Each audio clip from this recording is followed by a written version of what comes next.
चाय से शुरू हुई थी सरकार और गाय पे अटक गई और विकास की मौसी 10 साल में रास्ते में भटक गई। सर नीट के घोटाले से लेके जीएसटी के बोझ तक, एयरपोर्ट की छत टूट जाने से लेके रेल पटरी से छूट जाने तक अभी तो शुरुआत है, ये तो ट्रेलर है, पिक्चर बाकी है। सर इस देश के लोगों का यही है किस्सा कि जिसको जिताया वो राजा की तरह जाएगा और जिन्होंने जिताया वो फकीर की तरह। सर ये बहुत गौरक्षा की भी बातें करते हैं, ये बोलते हैं कि गाय हमारी माता है और माँ की रक्षा करना इन्हें नहीं आता है। सर बचपन से हम सुनते आए थे कि संडे हो या मंडे रोज खाओ अंडे, और अंडे का फंडा यही है सर कि भारत के बच्चों के किस्मत में महीने में एक अंडा नहीं मिलता। मिड डे मील के चलते हफ्ते में अगर एक आध अंडा मिल भी रहा था तो कहीं धर्म के नाम पे तो कहीं महंगाई के चलते उसे बंद करने की मांग उठ रही है।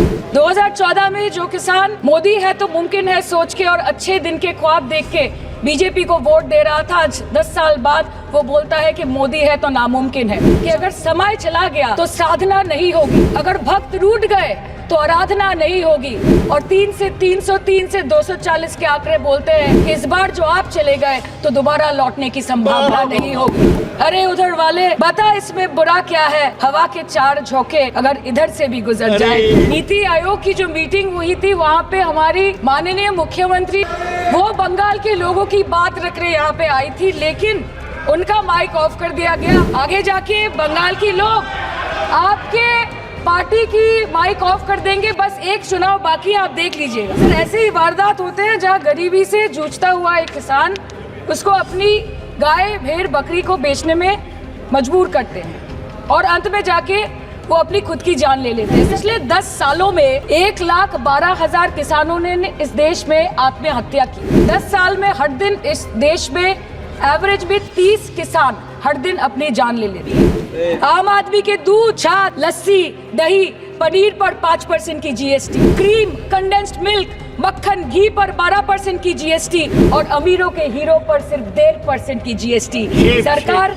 उनको रिलीफ नहीं देती है जो विदेश में जाके मिल्क शेक और लाते की चुस्कियां लगाते हैं।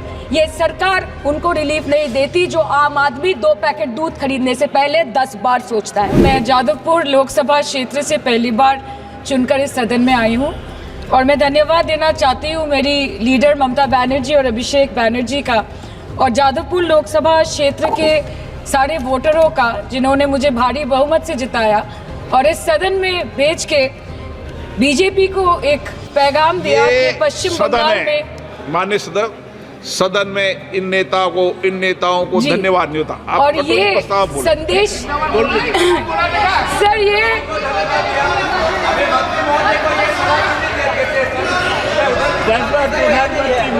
Sir okay sir, no problem sir. Sir मैं धन्यवाद देना चाहती हूँ जादवपुर लोकसभा क्षेत्र के लोगों का जिन्होंने मुझे भारी बहुमत से यहाँ पे जिता के भेजा और ये पैगाम दिया कि पश्चिम बंगाल में नफरत की रणनीति और धोखेबाजी की राजनीति नहीं चलेगी। अध्यक्ष महोदय, मैं उम्मीद करूंगी कि आज आप मुझे पूरा बोलने का मौका दें, क्योंकि हाल ही में हुए नीति आयोग की जो मीटिंग हुई थी वहाँ पे हमारी माननीय मुख्यमंत्री जो देश की एकमात्र महिला मुख्यमंत्री भी है, उनका माइक बीच राह में ऑफ कर दिया गया था। वो बंगाल के अरे अभी तो शुरुआत है, ये तो ट्रेलर है, पिक्चर बाकी है। अध्यक्ष महोदय, मैं आपसे ये बोलना चाहती हूँ कि वो बंगाल के हक के लिए यहाँ पे सवाल उठाने आई थी, वो बंगाल के लोगों की बात रख रहे यहाँ पे आई थी, लेकिन उनका माइक ऑफ कर दिया गया। आपके माध्यम से मैं इस सदन में उपस्थित वहाँ जो बैठे हैं माननीय सदस्य, कोई भी घटना को सर एक लाइन आपका डिलीट करेंगे सर, एक लाइन सर मैं यही बताना चाहती हूँ कि बंगाल के लोगों का आगे जाके बंगाल के लोग आपके पार्टी की माइक ऑफ कर देंगे, बस एक चुनाव बाकी, आप देख लीजिएगा। Sir all India Trinamool Congress इस सदन और इस देश का 3rd लार्जेस्ट ऑपोजिशन पार्टी है और हम आपसे धन्यवाद हम आपको देते हैं कि आपने हमको रेलवे, स्वास्थ्य, शिक्षा और आज ये पशुपालन जैसे महत्वपूर्ण विषय पे चर्चा करने का मौका दिया। लेकिन तृणमूल कांग्रेस आगे जाके देश के हर महत्वपूर्ण मुद्दे पे बात करेगा, चाहे वो चीन का अनैतिक रूप से इस देश में प्रवेश हो या वो 700 से ऊपर आंदोलन जीवी किसानों माननीय की सदस्य, आप पहली मौत बार हो। बोल रही हैं, मैं आपको हस्तक्षेप नहीं करना सर- चाहता, लेकिन जिस अनुदानों की मांगों पर चर्चा सर होगी, अभी आ रहे हैं, विषय सर बोले। अभी आ रहे हैं। सर नीट के घोटाले से लेके जीएसटी के बोझ तक, एयरपोर्ट की छत टूट जाने से लेके रेल पटरी से छूट जाने तक तृणमूल कांग्रेस के सदस्य, हर सांसद देश के हर गंभीर मुद्दे पर चर्चा करेंगे। बस यही आपको बोलना था। Respected sir, Mahamati Manush is the Magna Carta of the governance of West Bengal and our party, and I feel truly honored that today I've been given the opportunity to talk on a ministry which is intrinsic to the Mahamati Manush of the country. हमारे किसान अपनी मवेशी को, अपनी फसल को माँ की तरह पूछते हैं। जिस खेत में वो हल चलाते हैं, उस जमीन को नमन करते हैं। But does this major sector get support from the government? But does this sector get what it deserves?